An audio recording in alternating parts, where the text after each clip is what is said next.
Hello, aujourd'hui dans Essie, une histoire de deck bancal, mais surprenant, avec Phage, un deck qui va essayer de vous faire perdre. Alors on va commencer par lire la carte, et vous comprendrez tout de suite pourquoi je dis que le commandant essaye de vous faire perdre. Phage coûte 7 mana, donc 4 noirs. Quand Phage entre sur le champ de bataille, si vous ne l'avez pas lancé depuis votre main, vous avez perdu la partie. Vous aurez vite compris que vous pouvez oublier la réanimation, et que vous ne pouvez pas non plus la faire rentrer depuis la Command Zone. Enfin, sauf si vous jouez des cartes qui disent que vous ne pouvez pas perdre la partie, comme Platinum Angel. Mais bon, c'est une des possibilités les plus chères, pensons donc à Lich Mastery, mais aussi à Lich Mirror, et si vous voulez piocher, tout en vous mettant en danger, vous avez la possibilité de jouer Stunning Reversal. Bon, après tout ça c'est bien, mais pourquoi Phage est-elle aussi restrictive? Si nous continuons à lire Phage, elle possède la capacité de détruire toute créature à laquelle elle a infligé des blessures de combat ce tour-ci. Cette créature ne peut pas être régénérée. Et ce n'est pas tout, cette capacité qui lui permet d'avoir un peu d'évasion vous permet de plus facilement activer la dernière capacité, celle qui dit que si elle touche un adversaire avec des blessures de combat, ce joueur perd la partie. Pourquoi je dis que le deck est bancal? Phage coûte cher à jouer et nécessite en plus d'autres cartes pour être jouable. Ici je ne vous ai parlé que d'une chose, les cartes qui vous empêchent de perdre la partie.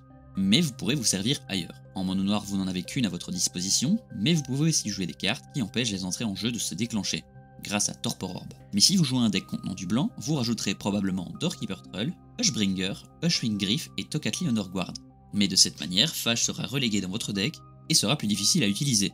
De par sa troisième capacité, Phage sera donc une Wincon.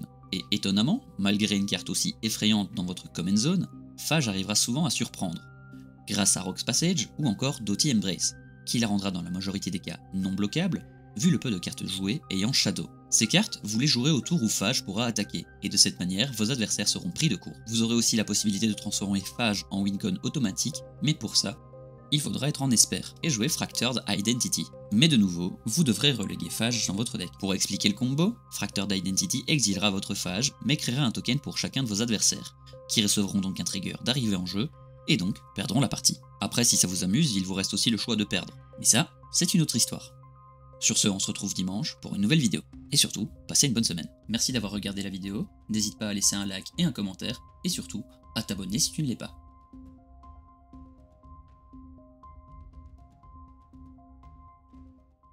Tiens, t'es encore là, toi?